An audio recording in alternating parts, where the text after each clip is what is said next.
Today our discussion is on the topic of following in the footsteps of our predecessors and the giants that we ride on their shoulders to do the work that we do.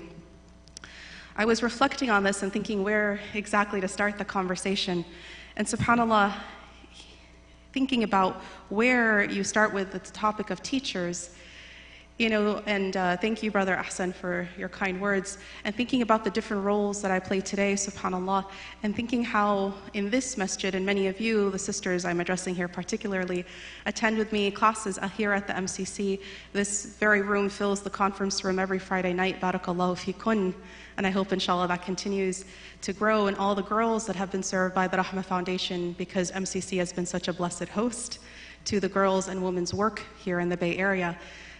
And I think about the thousands, now we've reached the thousands of girls that we have mentored through our programs, through our halaqas, through our camps, through our women's qiyams, and throughout the classes, through the hifth school that we run, subhanAllah, thinking about what that means when 10 years earlier there was really no such specific organization set here in the Bay Area for women and girls. And when I think about the legacy and what that means and whose shoulders we're standing on, I have to think, of course, of our teachers, but I'll come to that soon. When I think about the work, another field that's underserved, which is on mental health, and thinking about how to integrate Islamically the work of our predecessors, again, into the field of mental health today, and think about the shoulders that we stand on to do that work, I'm also reminded of all of our teachers, subhanAllah, that have instructed us not to take things at face value, not to take things exactly wholesale how you were taught, but rather go back into the tradition, figure out what Islam and our great legacy actually said, pull that out, and figure out how to implement that into today's society. SubhanAllah, this kind of work is the kind that you have to look, and you think about that journey, you have to figure out who inspired that journey. And for me, SubhanAllah, I'm reminded of the famous saying of the scholars that whoever has taught me even a letter is my master. And some of the shuyukh would say that even if you taught me just a simple concept, you are forever my sheikh. What is the most important concept that each and every one of us here in the room have? Think about it. What is the most prized knowledge and possession you hold today? What is it? Think about it. What is it? What is it? La ilaha illallah Muhammadun Rasulullah. That is your most prized possession. Who taught it to you? Who? Your parents. And I think about all the teachers that I've had and all the scholars who I've been blessed to sit on their feet and study. But ultimately, the first teachers, my first teachers, the teachers who taught me the kalima and likely taught you the kalima, is whom? Your parents. And I'm reminded that that's where the journey has to start when we first discuss our own journeys into Islam and into the study and continuation of teaching of Islam.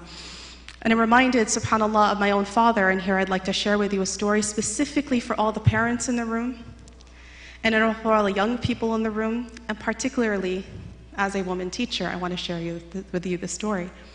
My father, when he was maybe in somewhere like around middle school, went to his father and said, I think I want to be a teacher of the deen.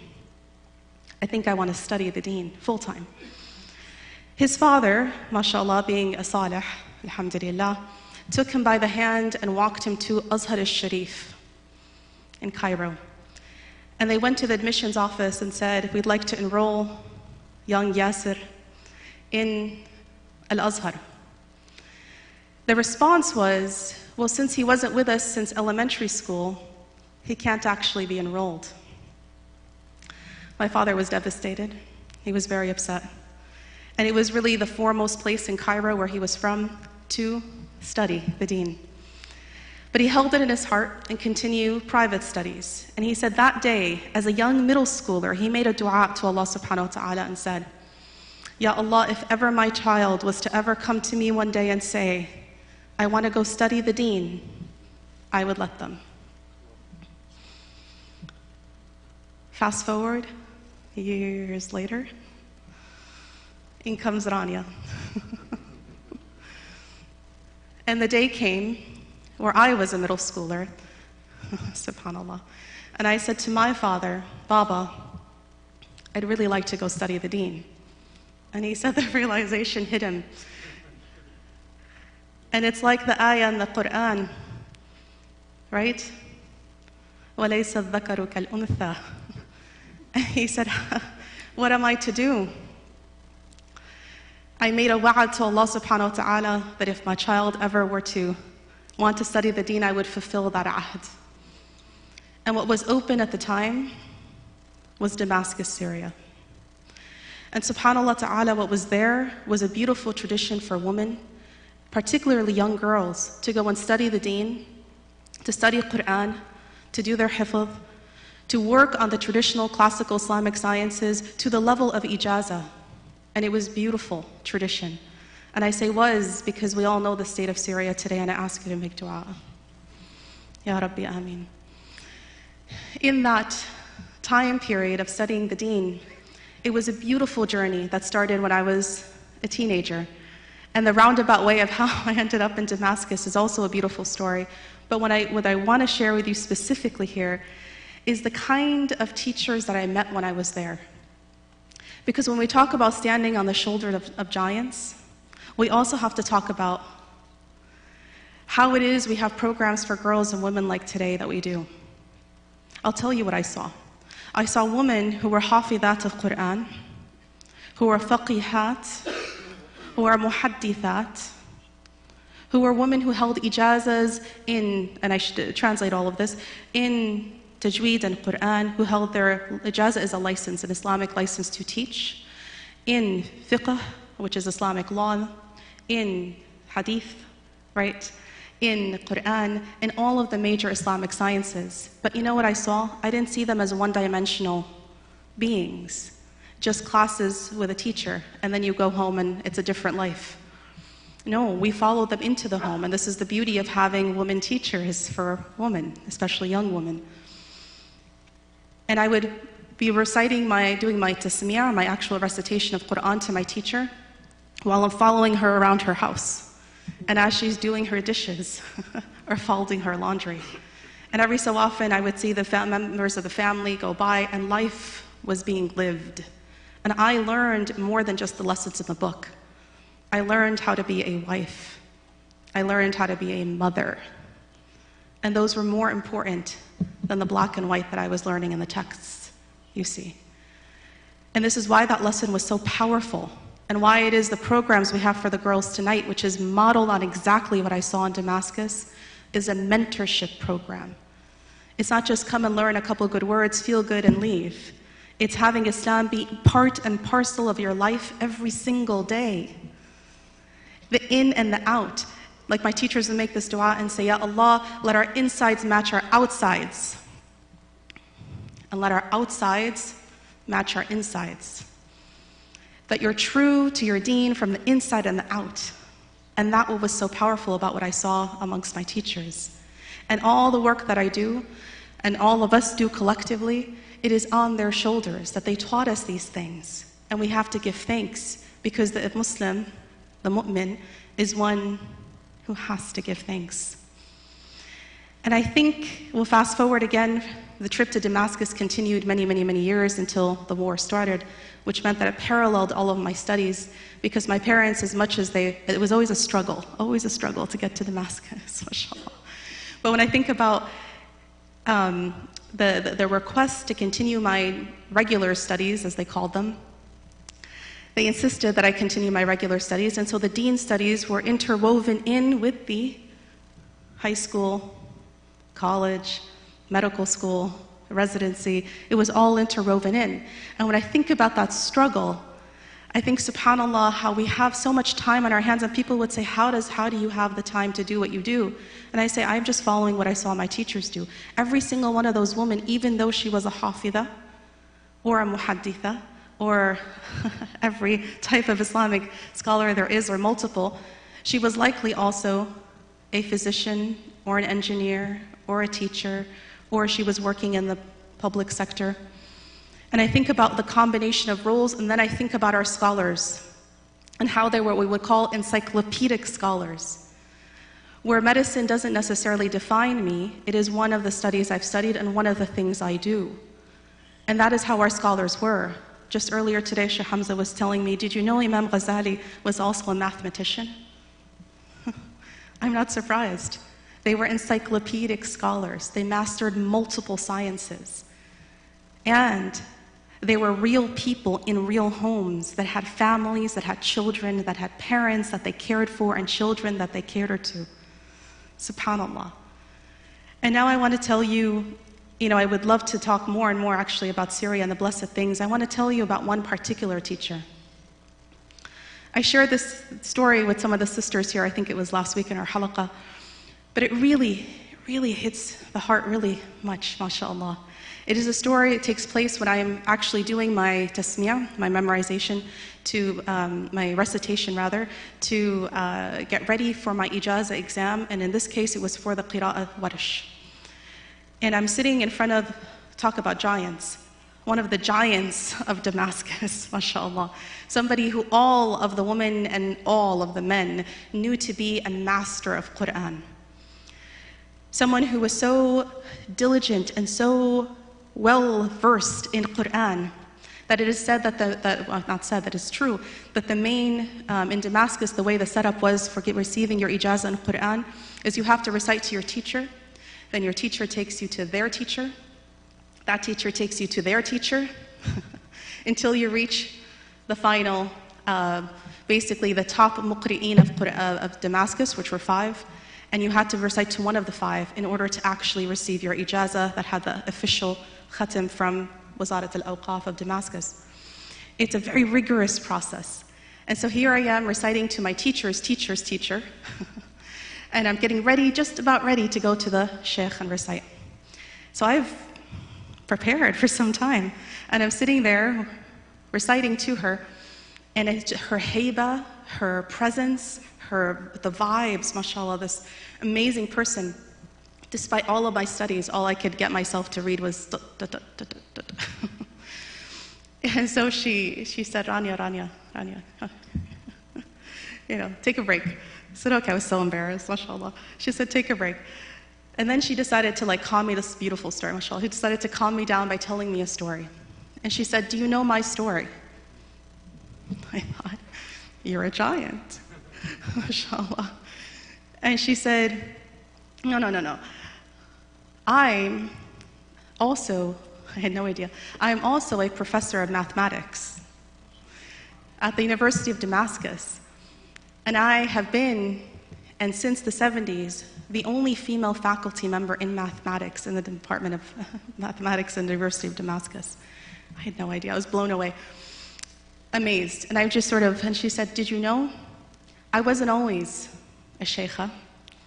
I wasn't always a muqri'a jami'a. She had all 10 recitations completed in ijaazah on all of them.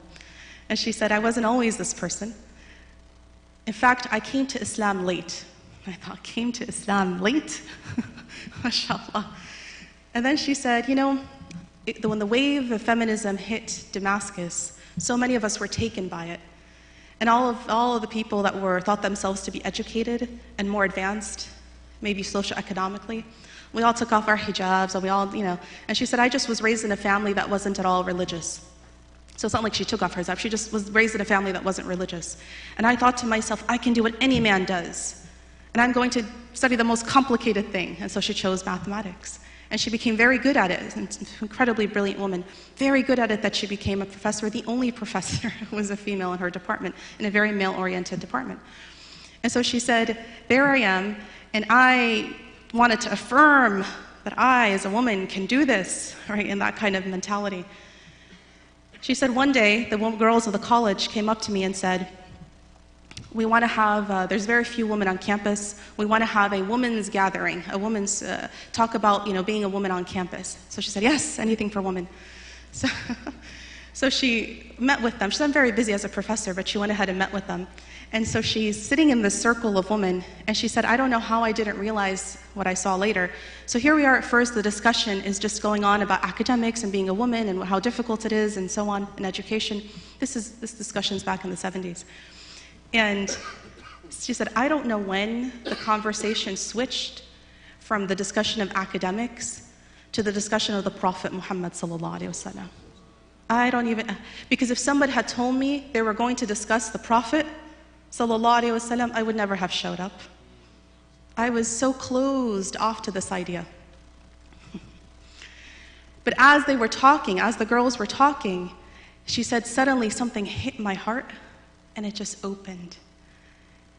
This heart that had been so closed to anything related to religion, to Islam, to the Prophet, anything, was so closed off. And when hidayah is meant to come, the moment and how and on the tongue of whom it comes with, Allahu Ta'ala alam. And it just opened. And she said, there I was, suddenly I was hit with this wave of love for the Prophet sallallahu alaihi wasallam.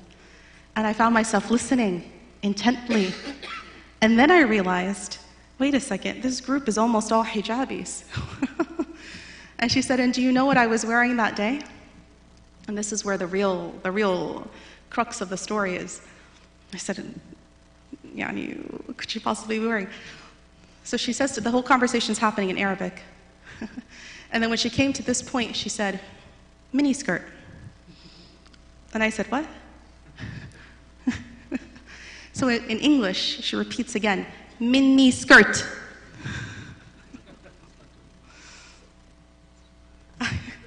Clearly it showed on my face. I was just... And she said, you know, Ya Rania, if the woman had judged me for how I looked, I never would have entered into that room. If they judged me for just what my outside was, I never would have been invited in to study the deen. If they had judged me and said, she's one of those women, she's one of those feminist, I don't know what woman, right? I would never have begun this journey. And there I was, fully welcomed by this group. And one thing led to another, one halaqah led to another, one teacher led to another, and that brilliance that she took to get a doctorate in mathematics at a time when no other woman had a doctorate in mathematics, imagine putting that brilliance into the memorization of Qur'an. She became so learned in Qur'an and so accurate in all of her pronunciation that the sheikh, the head sheikh that we receive ijaazah from, rahimahullah and rahimahullah, both of them, subhanallah, that when he would travel to go on Hajj, even though he had hundreds of students, hundreds of male students underneath him, he would choose her in his post to fill in for him, to give ijazah on his behalf when he would travel. That's how qualified she was. And she said, had they judged me, had they looked at me and said, oh, you can't enter the masjid like that, sister, here's a blanket. I'm being very serious. I tell this story to you because it really resonates with me. And it resonates the kind of woman that I studied with. And it resonates that anybody, this deen is for everybody. This deen is accessible to men and to women. This deen is accessible to your daughters. This deen, I'm talking to the women and to the men. It is accessible to your sons. It is accessible to kids like me who grew up in America, right? And subhanAllah, there are options now. There are options to study now. And out here in this country. And I could go on and on about my teachers of Damascus, but I want to bring back to another important teacher. We'll kind of take you from the land of Damascus back to the Midwest. And here I am, having begun my initial studies of Damascus. I'm a teenager. I was very young, just a teenager. And my parents, Jazahumullah alf khair, said, you know, they had a group of family friends, like many of you have family friends they would meet with regularly. We'd go to each other's houses and so on. And so they said, well, everybody now is a teenager. Maybe we should make sure that all this Islamic knowledge we've been telling them in their Islamic schools and their Sunday schools and their Saturday schools, yes, we also went to Saturday school, and all of the extra things that we've been teaching them, to make sure it's really resonating. How do you make sure that teenagers really understand the deen that you've been teaching them? So the parents, the ammus in the group, decided that each teenager was going to go ahead and give a lecture. To whom? To the parents. And before I knew it, I was picked to be the first one. And I went to my father and I said, my mother, I said, I don't have anything to speak about. What am I going to talk about? They said, anything, everything that you've been, reading and studying, and just anything. Don't worry about it. well, right before that, I had been to a conference, one of my first, and I'd heard some really amazing speakers speak at this conference. And Sheikh Umar outdated himself, so I'm going to outdate myself too, inshallah. And the speakers were amazing, I'll tell you. My very first, encounter was they asked me to volunteer and to give out little note cards to the people who are sitting in the lecture to collect questions. So here I am with a stack of note cards, and I'm kind of just going around giving different people. And then the speaker gets up on the stage, and he starts to speak, and I can't even begin to tell you the amount of eloquence and the Arabic and the English and the so on and the Qur'an, and I had never heard anything like this. I was standing in the middle, apparently, in the middle of the aisle, right, because I was giving out note cards, to where somebody had to tap me on the shoulder and go, move. The speaker was Sheikh Hamza Yusuf. I didn't know who Sheikh Hamza was at the time. And I remember finishing that lecture and running over. We were in the youth hall, and the parents were in the adult hall, and running over and going, Mama, Mama, and looking for my mom frantically and going, there is this person, and he's a convert, and he can speak, and he can speak Arabic, yes. And it's amazing. And she said, Tayyib. And then right after that, the next lecture in the Arabic hall, right, that was lectures being given in Arabic, was the same speaker. Sheikh Hamza had just finished giving us a talk in English and then gave the parents their talk in Arabic. MashaAllah. And then my mother said, oh, MashaAllah, this is very special. So I took cassette tapes back home. And I also, in that conference, heard an amazing other speaker. Really taken, subhanAllah, just amazing when you think of the young hearts, what these lectures do to young hearts, and took on the cassette tape. So back to the story of my father when he asked me to prepare the lecture. I was looking frantically through my stuff. I was like, what do I do? I need to prepare. I don't know what to, pulling books off shelves and figuring out. And then I went through my stack of cassette tapes, and I pulled out a tape titled, Whom Do You Follow? Whom Do You Follow? It was by Imam Siraj Wahaj, which is the other dear speaker that had spoken at that conference and really touched the heart. And you know what I did? I copied every single line from his lecture, literally. And in the lecture, I hope you hear this lecture one day, every few sentences he says, whom do you follow? And then he would keep going, whom do you follow? And keep going, mashallah. So I would write, whom do you follow? Every single time. And when it came to my turn that weekend to give the lecture, I sat between the mom's hall, where the woman's sitting, where the men were sitting. They put me in the middle. And I held the papers, and I gave my very first lecture ever. In the words of Imam Siraj al-Hajj, whom do you follow? Letter by letter, word by word. Allah yajzi al-khair. Especially for those of you who've been in my halaqas, you're all giggling right now. Yes, this is how we started.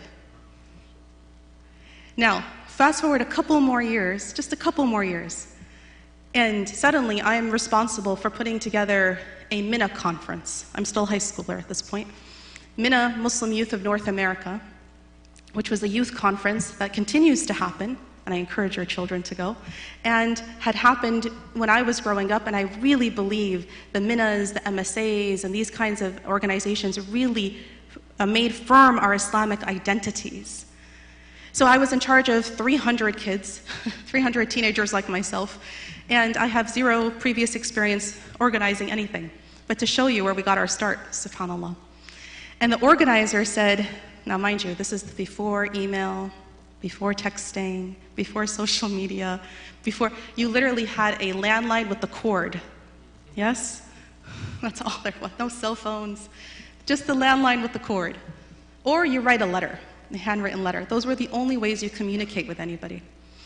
They gave me a sheet, and the sheet literally had the names of different speakers and their phone numbers. And it said on there things like Sheikh Hamza Yusuf, phone number, Imam Siraj Wahaj, phone number. I mean, different era, completely different era. I picked up the phone, here I am, 17.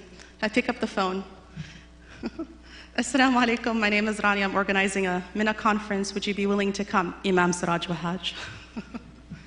Who picks up the line on the other end. And he says, Mina conference? Where? I say, Detroit. He says, put me down. And that was that. And Imam Siraj Wahaj shows up to Detroit because a high schooler asked him to speak at a high school conference. Not MSA college students, not adults, high schooler. He's in New York. He comes out because a high schooler asked him to speak. And if you look at Imam Siraj Wahaj's itinerary, you will see that every day, for years on end, he has been traveling all of the communities of this country. And the impact he has made in every single one of us, without fail, each of us has stories to share about this person. And probably, and I'll end with this, that the most beautiful story is that one of our own teachers was speaking this morning, and she said to me, back when I converted in the 80s, Imam Siraj Wahaj was a name. And today, Imam Siraj Wahaj continues, may Allah bless him and increase him, continues to be a name. And all the names in between, they're no longer names. And she said, what's the most beautiful thing about that time period, or about him, is the fact that he stayed consistent without fail. And thereby affecting generations of people. I'm a nameless 17-year-old, who am I? Continue to affect generations of people to stay true to their deen and on their deen, and inspire those of us who went off to studies and now people call us teachers, right? Who inspired us. But like the dua of my teachers, may our insides match our outsides and our outsides match our insides. Allahumma ameen. And this is the like of Imam Siraj Wahaj. May Allah increase all of our teachers and bless all of our teachers and bless our parents. Ya Rabbi, and our grandparents and our forefathers. SubhanAllah, we don't know why it is we're in this room tonight. But think about this. Like they say with the story of Sayyidina Musa and Khidr, when he said about why are you protecting these young children, these orphans' wealth? And he says, وَكَانَ what? أَبُوهُمْ صَالِحًا. And it says in the tafsir that it wasn't referring to their father. It was referring to their seventh forefather. And because of the seventh forefathers, sulh, their goodness, that is why the grandchildren 7 generations down were protected. And the fact that Allah subhanahu wa ta'ala loves you, each and every one of you, us here today, to bring us here, to listen to the words of wisdom and to be on the deen, it may have nothing to do with us. And it may have everything to do with our forefathers, our teachers, the people who had maybe less knowledge than us, less obvious religiosity than us, but raised their hands in the depth of the night one day and said, Ya Allah, protect my progeny. And that's why we're here. May Allah bless them and protect us and protect our children and our next generations. Walhamdulillahi Rabbil Alameen. Wa sallallahu ala al-hadi Muhammad wa ala alihi wa sahbihi wa sallam ajma'in. Assalamu alaikum wa rahmatullahi wa barakatuh.